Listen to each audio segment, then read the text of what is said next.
Hi hello నమస్తే welcome to విజయ మా ఊరు ఆడియో బుక్స్ ఛానల్. నేను విజయలక్ష్మిని.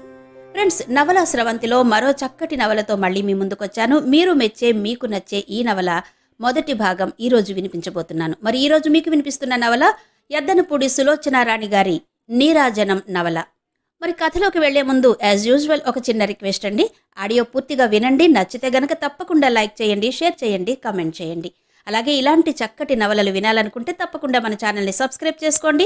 ఆ వెంటనే వచ్చే బెల్ బటన్ కూడా క్లిక్ చేసి ఆల్ నోటిఫికేషన్ మీద క్లిక్ చేస్తే నేనే కొత్త వీడియో చేసినా మీకు నోటిఫికేషన్ వచ్చేస్తుంది. మరి ఆలస్యం చేయకుండా కథలోకి వెళ్ళిపోదాం. శ్రీమతి యద్దనపూడి సులోచనారాణి గారి నీరాజనం నవల ఆడియో మొదటి భాగం. రాత్రి నిశ్శబ్దంగా ఉన్న వేళ అది. తెల్లటి పొడుగాటి కారు ఒకటి రెక్కలు చాచి రాయంచలా విశాలంగా అధునాతనంగా ఉన్న ఆ ఇంటి ముందుకు రాగానే ఆ భవనపు పెద్ద పెద్ద గేట్లు బార్లా తెరుచుకున్నాయి. కారు రయ్యన దూసుకువచ్చి లోపల పోర్టుకోలో ఆగిన వెంటనే నౌకరు పరిగెత్తుకు వచ్చి కారు డోర్ తెరిచి పట్టుకుని అతి వినయంగా పక్కకు తొలగి నిలబడ్డాడు. విశాలమైన ఆ ఇంటి ఆవరణ నిండా నైట్ క్వీన్ లాంటి సుపరిమళ పుష్పజాతులు వాసనలు విరజిమ్ముతూ మత్తెక్కిస్తూ అద్వితీయమైన సుఖాన్ని అందిస్తున్నట్టుగా ఉన్నాయి. కారులో నుంచి జరీ ఎంబ్రాయిడరీ పూలున్న నల్లటి షిఫాన్ చీర, స్లీవ్లెస్ జాకెట్ ధరించి మెడలోనూ చేతులకి చెవులకి డైమండ్ నగలు కాంతులీనుతుండగా అలవోకగా ఒక యువతి దిగింది. ఆ అమ్మాయి కారు దగ్గర నుంచి ఇంట్లోకి నడిచి వెళుతుంటే ఫారిన్ పర్ఫ్యూమ్ ఘుమఘుమలతో తను కూడా ఆ ఇంటి ఆవరణలోని పూలతలతో పోటీ పడుతున్నట్టుగా ఒక సువాసన భరిత తనులతలా ఉంది. ఆమె నడకలో అప్సరసల్ని గుర్తుకు తెచ్చే సోయగం ఉంది. ఆ తల ఎత్తడంలో మహారాజ్ఞి ప్రదర్శించే టీవీ ఉంది. విశాలమైన ఆ కనుదోయిలో నక్షత్ర కాంతుల మిలమిల ఉంది. ఆమెను చూస్తుంటే అందం ఐశ్వర్యం పోటీపడి సేవకులుగా పనిచేస్తున్నాయా అన్నట్టుగా ఉంది. ఆ అమ్మాయి మెట్లెక్కి లోపలికొచ్చింది. ముందు సీటులో నుంచి దిగిన ఒక లావాటి వ్యక్తి చమ్కీ చుట్టిన పెద్ద గులాబీ దండను ఒక చేత్తో, మరో చేత్తో కళావిశారద మేనక అని బంగారపు అక్షరాలు మెరుస్తున్న పెద్ద మెమంటోని మోసుకుంటూ ఆమె వెనకే వచ్చాడు. లోపలికి వచ్చిన ఆమె విశాలమైన హాల్లో నిలబడి అమ్మీ అని కేకపెట్టింది. జవాబు రాలేదు. అమ్మీ మరోసారి బిగ్గరగా పిలిచింది. ఆమె పిలుపే ఆమెకు సమాధానమైనట్టుగా ఆ ఇంటి గోడలు ప్రతిధ్వనించాయే తప్ప అమ్మ నుంచి జవాబు రాలేదు. అమ్మ లేరమ్మా, ఎదురుగా వచ్చిన వంట మనిషి గోవిందమ్మ అంది. అమ్మ లేదా? ఎక్కడికి వెళ్ళింది? ఆశ్చర్యంగా అడిగింది. తల్లి ఇల్లు దాటి వెళ్లడం అనేది 8వ వింత. అది ఈనాడు జరిగిందంటే ఆశ్చర్యంగా ఉంది ఆమెకు. అమ్మమ్మ ఎక్కడా? వారు కూడా లేరమ్మా. అమ్మమ్మ లేకపోవడంలో ఆశ్చర్యం ఏదీ లేదు. ఎందుకంటే ఆవిడ ఎప్పుడు ఎక్కడ ఉంటుందో ఎవ్వరికీ తెలీదు. ఆవిడికి కొడుకులు, గుళ్ళు, గోపురాలు, భజన్లు, బంధువులు, ఎన్నో వ్యాపకాలు. మాధవి ఏం చేస్తోంది? వారు కూడా లేరమ్మా, బాబును తీసుకుని వెళ్లారు. అందరూ వెళ్లారా? మేనక కళ్లలో ఆశ్చర్యం కనిపించింది. దాన్ని వెంటనే ఆగ్రహం మింగేసింది. కోపంగా చూస్తూ, వాళ్ళు వెళితే వెళ్లారు, ఆ పసివాడినెందుకు తీసుకువెళ్లారు? మేనక గోడ గడియారం చూసింది. 10:15 వాడు పాలు తాగి పడుకునే వేళ. మొన్న వచ్చిన జ్వరంతో ఆ నీరసం వాడికింకా తగ్గనేలేదు. ఇంతమంది ఒక్కసారి కట్టకట్టుకుని అసలెక్కడికి వెళ్లారు? ఎందుకు వెళ్లారు? గోవిందమ్మ మాట్లాడలేదు. మాట్లాడవే, నిన్నే. నాకు తెలీదమ్మా. గోవిందమ్మ ఎంత వినయంగా చెప్పిందో మేనకకి అంత పొంగులా కోపం వచ్చింది. తెలీదు? నువ్వింట్లో లేవా? ఉన్నానన్నట్టుగా తల తిప్పిందామె. మరి ఇంట్లో ఉన్నదానివి ఇల్లు చూడమని నీకప్పగిస్తే ఎవరెవరు ఎక్కడికి వెళ్తున్నారో కూడా పట్టనట్టు వంట ఇంట్లో కూర్చుంటావా? ఇంకా నా ఎదురుగా నిలబడి మొద్దులా చూస్తావే, పో అవతలకి అరిచినట్టుగా అంది మేనక. యజమానురాలి అరుపులు ఆ ఇంట్లో నౌకర్లందరికీ అలవాటే. ఇప్పుడు కేకలేసిందంటే ఇంకో గంటకి ఆవిడే మళ్ళీ ఏదో సాకుతో పిలిచి మెల్లగా మాట్లాడుతుంది. అనవసరంగా కోప్పడ్డానే అనే పశ్చాత్తాపంతో అడగని బహుమతులు కూడా ఇచ్చేస్తుంది. మేనక మెట్లెక్కి పైకి తన గదిలోకొచ్చింది. గదిలోపల పనిపిల్ల కళ రెడీగా ఉంది. అమ్మగారు రాగానే చేతిలో బ్యాగ్ అందుకుని టేబుల్ మీద పెట్టింది. మేనక నగలు తీసి డ్రెస్సింగ్ టేబుల్ మీద పెడుతుంటే త్వరగా కుర్చీ ఒకటి తెచ్చి ఆమె కూర్చోవడానికి వేసింది. మేనక ఆ కుర్చీలో కూర్చుంది. కళ వచ్చి వెనకగా నిలబడి క్లియోపాత్ర ధరించే ఫ్యాషన్గా ఉన్న ఆ ఎత్తుగా చుట్టిన జుట్టు నుండి పిన్నులు విడదీసి అతి జాగ్రత్తగా విప్పసాగింది. అమ్మి వాళ్ళు ఎక్కడికెళ్లారో నీకు తెలుసా కళ? అంది మేనక. తెలియదమ్మా. మీరటు వెళ్ళగానే మాధవిగారు, సురేష్ బాబుగారు ఏదో గట్టిగా మాటలనుకున్నారు. ఆ తర్వాత ఆయన వెళ్ళి టాక్సీ తెచ్చారు. మొదట అమ్మగారు వెళ్ళలేదు. మాధవిగారు గదిలోకి వెళ్లారు. ఆమె ఏమన్నారో ఏమో, అమ్మగారు కూడా వారితో వెళ్లారు. కళ అతి వినయంగా మేనక మేకప్ని దూదితో చకచకా తుడుస్తూ చెప్పసాగింది. మేనకకి చాలా కోపం వచ్చింది. వెళ్ళని, వాళ్ళేం పసిపాపాయిలు కాదుగా, ఎక్కడ తప్పిపోయారో అని తను గాభరా పడడానికి. చెప్పి వెళ్లాలనే జ్ఞానం వాళ్ళకి లేకపోతే ఆదుర్దా పడాల్సిన అవసరం తనకి మాత్రం ఏం లేదు అనుకుంది. మేనకకి నీరసంగా ఉంది. అసలు ఉదయం నుంచి మనసు బాగాలేదు. ఈరోజు ఫంక్షన్కి వెళ్లేటప్పుడు ఎప్పటిలా అమ్మమ్మ, మాధవి వెంట రానని అన్నారు. తని వాళ్ళని బ్రతిమాలలేదు. ఒంటరిగానే వెళ్ళిపోయింది. అక్కడ ఫంక్షన్ ఎంత బాగా జరిగింది. ఆ చప్పట్లు ఇంకా చెవుల్లో మారుమోగుతున్నాయి. ఆ క్షణంలో అమ్మమ్మ, మాధవి ఎదురుగా లేని లోటు ఎంతగానో కనిపించింది. మేనక పరధ్యాసగా ఆలోచిస్తూ టేబుల్ దగ్గరకొచ్చింది. అక్కడ కవర్ ఒకటి చిన్న గుర్రం బొమ్మ ఎత్తుపెట్టి కనిపించింది. మేనక అది తీసి అందులో కాగితం లాగి చూసింది. అది మాధవి వ్రాసిన ఉత్తరం. అందులో ఇలా ఉంది: ప్రియమైన అక్కకి మాధవి వ్రాయునది. నిన్న జరిగిన ఘర్షణతో మా అందరి మనసులు బాగా గాయపడ్డాయి. నువ్వు, ఇది నా ఇల్లు, నా ఇష్టం, నా పనులు సమర్థించలేని వాళ్ళు, ఇష్టపడని వాళ్ళు నిరభ్యంతరంగా వెళ్ళిపోవచ్చు అన్నావు. అంతకంటే నా జీవితం నా ఇష్టం వచ్చిన విధంగా మలుచుకుంటాను, అడగడానికి మీరెవరు అని ఉంటే మేం నోరు మూసుకునేవాళ్లం. ఈనాడు నీకు పేరు ప్రఖ్యాతులున్నాయి, ఎనలేని సంపద ఉంది. నీకైన వాళ్ళు చాలామంది ఉన్నారని మాకు తెలుసు. కాని వాళ్ళెవరూ నువ్వనుకుంటున్నంత నిజాయితీ పరులు కాదని మాకు తెలుసు. కాబట్టే నిన్ను వాళ్ల చేతుల్లో చిక్కుపడకుండా ఉండడానికి మేము కంచెలా నీ జీవితం చుట్టూ కాపలా కాశాం. కాని ఈనాడు ఇన్నేళ్లు తనకి ఏ కంచె అయితే రక్షణ ఇచ్చిందో ఆ కంచెనే చేను విసుక్కుంటోంది, అసహ్యించుకుంటోంది. నీ విదిలింపులు వినే సహనం మాకు పోయింది. మాకు మానాభిమానాలున్నాయి. నీ అంత గొప్పగా దర్జాగా బ్రతకలేకపోయినా మా బ్రతుకు మేము బాగానే బ్రతకగలము. ఈ రోజుల్లో డబ్బు లేని వాళ్లకంటే డబ్బున్న వాళ్లకే కష్టాలు ఎక్కువ. ఎందుకంటే ఆ ధనకాంతికి అభిమాన పురుగులు చాలా చేరతాయి. నీకన్నీ తెలుసు. నీకు లోకం గురించి చెప్పడమంటే పండితుడిని అక్షరాలు గుర్తించమన్నట్టేనని నాకు తెలుసు. అక్క, నువ్వు పెళ్లి చేసుకోదలుచుకుంటే మాకేమీ అభ్యంతరం లేదు. కాని నువ్వు ఎన్నుకున్న ఈ హరికృష్ణ భార్యని చంపిన ఒక హంతకుడు. నువ్వు చూసి చూసి అతనితో జీవితం ముడిపెట్టుకుంటానంటే మేం భరించలేకపోతున్నాం.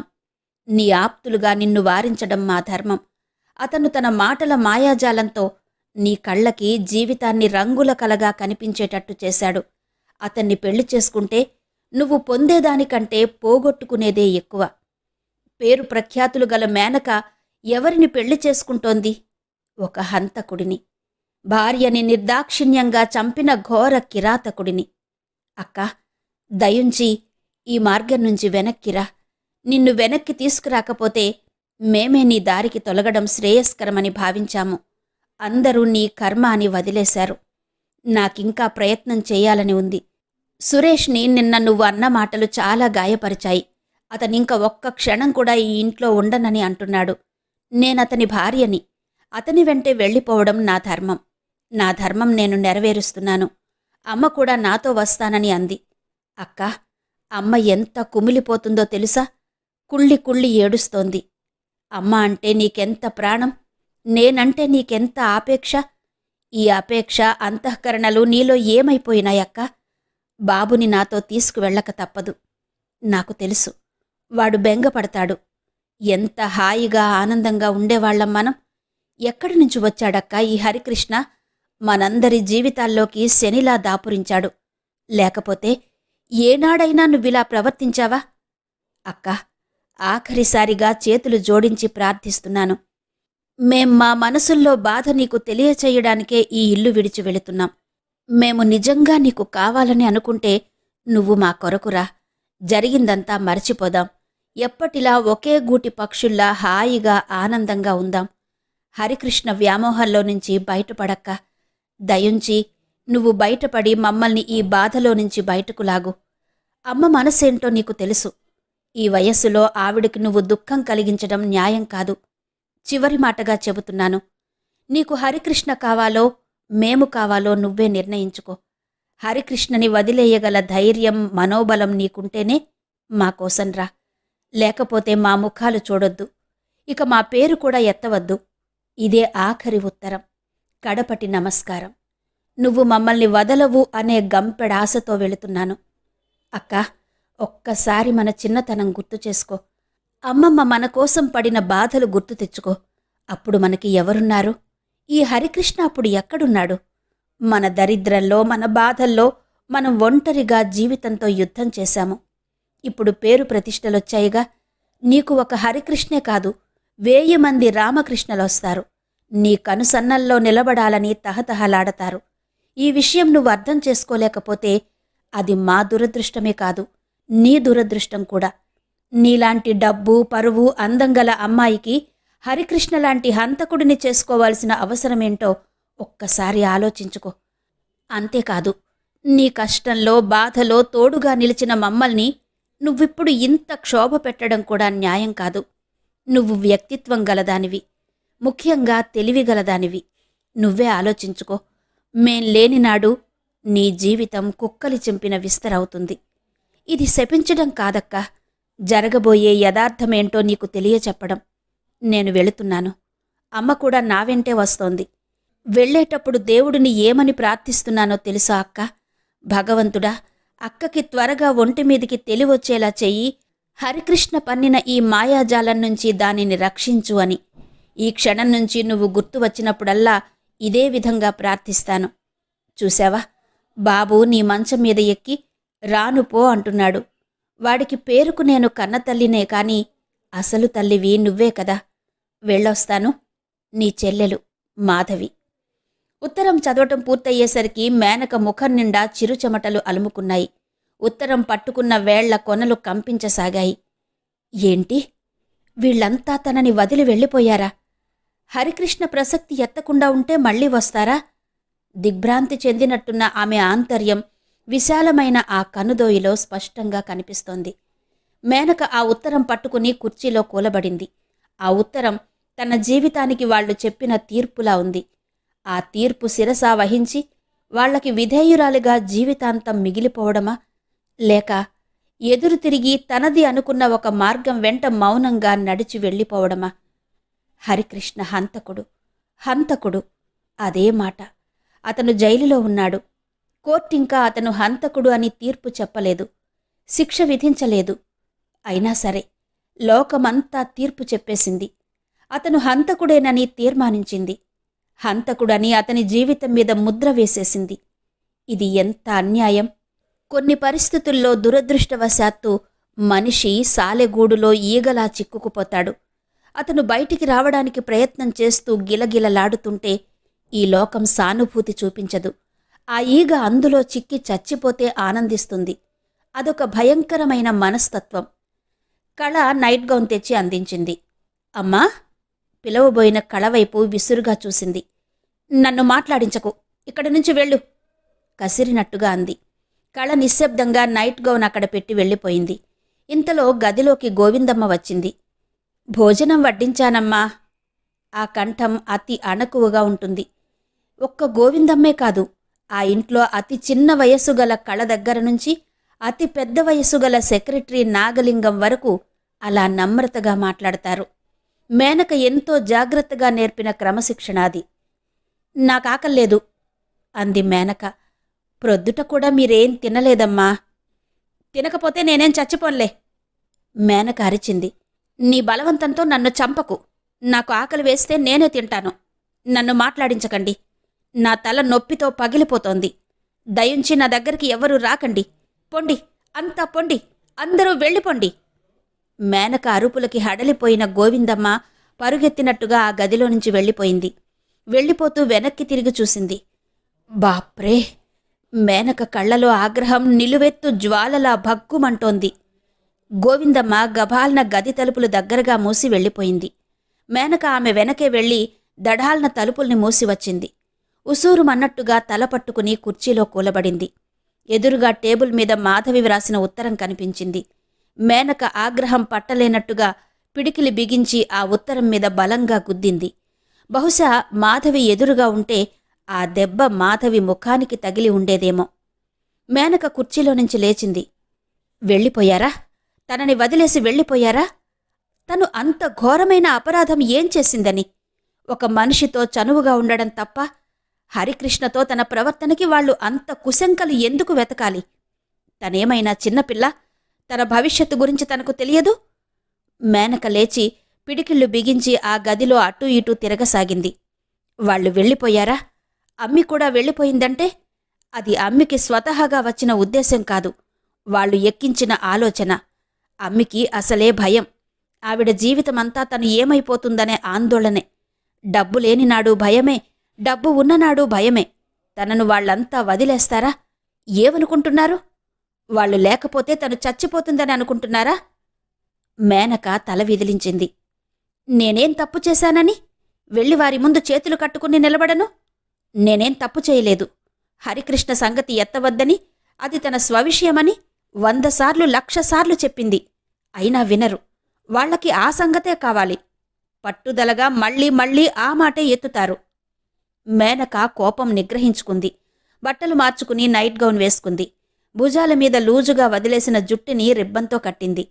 తను ఆ ఉత్తరం చదివి అసలు ఎందుకింత ఆవేశపడాలి? తనని వదిలేసి వెళ్ళిపోయిన వాళ్ల సంగతి తనకెందుకట? మేనక గదిలో పచార్లు చేయసాగింది. అక్కడి నుంచి తల్లి గదిలోకి వచ్చింది. ఆవిడ కుట్టు మిషనుందక్కడ. అల్లిక దారాలున్నాయి. మేనక ఆ కుట్టు మిషన్ మీద చెయ్యి వేసి నిమిరింది. అమ్మి ఒక గంగిగోవు. స్వంత ఆలోచన ఏదీ లేదు. మాధవి, సురేష్ ఏదో ఎక్కించి ఉంటారు. మేనక నిట్టూర్చింది. ఈ లోకమంతా తనకి ఎదురు తిరిగినా పర్వాలేదు, అమ్మి తన దగ్గర ఉంటే చాలు.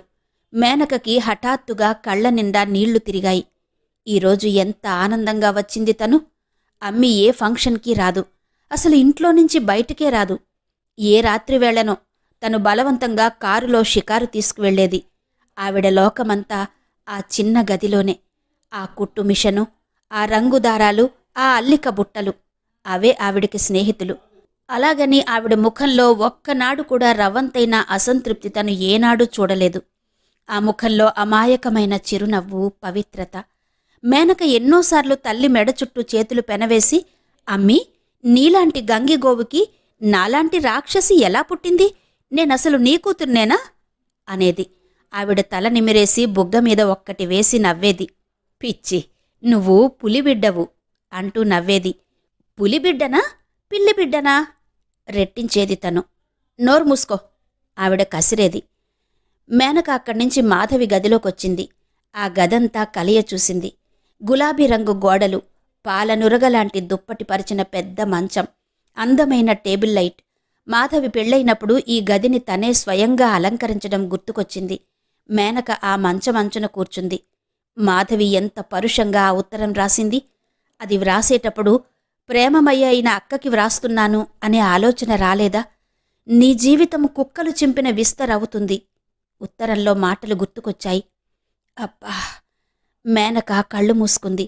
ఆ మాటలు బాకుల్లా గుచ్చుకున్నాయి. మాధవి అనాల్సిన మాటేనా అది?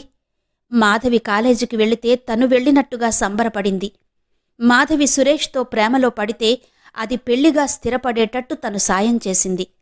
పెళ్లికి సురేష్ తల్లిదండ్రులు ఎన్ని ఆంక్షలు పెట్టారు, అన్నిటినీ ఒప్పుకుంది.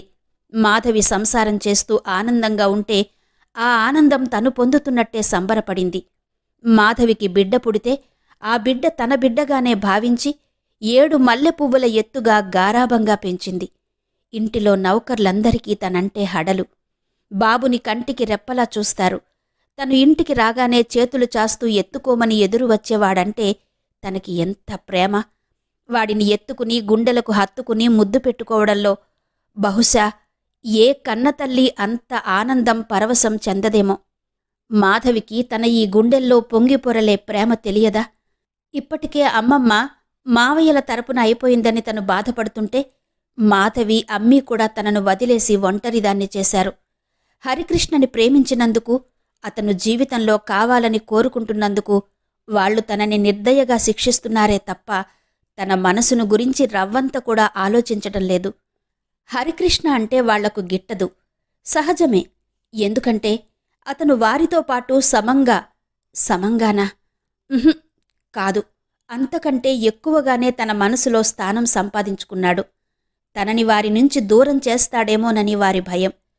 ఇంతలో గది తలుపుల మీద టక్ టక్ మని వినిపించింది. మేనక మాధవి గదిలో నుంచి వచ్చి తన గది గుమ్మం దగ్గరకు వెళ్లి తలుపు తెరవబోయేసరికి ఆ తలుపు విరిగిపోతుందేమోనన్నంతగా దడదడలాడిపోయింది. మేనక గభాలన తలుపు తెరిచింది. ఎదురుగా డాక్టర్ షణ్ముఖం నిలబడి ఉన్నాడు. ఆయన పక్కన మేనక పియ్యే నాగలింగం ఉన్నాడు. వాళ్ళిద్దరి వెనక కళ, గోవిందమ్మ, మాలి, గూర్ఖా, డ్రైవర్, వాసు అందరూ మూగినట్టుగా నిలబడి ఉన్నారు. షణ్ముఖం ముఖం నిండా చెమటలు పట్టి ఉన్నాయి. మేనక ఆదుర్దా నిండిన వారి అందరి ముఖాలు కలియ చూసింది. ఏమైంది? ఏమైంది? డాక్టర్ గారెందుకొచ్చారు? అంది. ఎందుకంటే నాగలింగం తడబడ్డాడు. షణ్ముఖం చెప్పాడు. ఇదేంటి? నాకిలా ఫోన్ చేశారేంటి? మీ ఇంట్లో అందరూ నిన్ను వదిలేసి వెళ్ళిపోయారని, నువ్వు గదిలో తలుపులు బిగించుకుని కూర్చుని తలుపులు తీయడం లేదని అన్నాడాయన. మా వాళ్ళు ఇంట్లో నుంచి వెళ్ళిపోయారని ఎవరు చెప్పారు? మేనక ఆరాగా అందరి ముఖాలు చూసింది. గోవిందమ్మ ముఖం దించుకుంది. కళ ఎటో చూస్తోంది. మాలి పైకప్పుకేసి చూస్తున్నాడు. నాగలింగం తడబాటుగా ఏదో చెప్పబోయి ఆగిపోయాడు. మా వాళ్ళు నన్ను వదిలేసి వెళ్ళిపోయారా? ఆ మాట నిజమే. కానీ వీళ్ళందరికీ ఎలా తెలిసింది? ఓహో, వీళ్ళు ఇంట్లో ఉండే మనుషులేగా. ఏ మహారాజైనా తన విషయాలు లోకానికంతటికీ తెలియకుండా జాగ్రత్త పడగలడు కాని ఇంట్లో నౌకర్లకి ఎరుక లేకుండా చెయ్యలేడు కదా. మేనక చూపులకి అందరూ మెల్లగా అక్కడి నుంచి తప్పుకోసాగారు. నేను కులాసాగానే ఉన్నాను డాక్టర్, మీరు వెళ్ళిరండి, గుడ్ నైట్ అంది. ఆ స్వరం ఎంతో నిబ్బరంగా అతి సహజంగా ఉంది. గుడ్ నైట్ మిన్ను, నన్ను నీ నౌకర్లు హడలగొట్టేశారు, వస్తాను. ఆయన వెళుతుంటే నాగలింగం పంపిరావడానికి వెంట వెళ్ళాడు.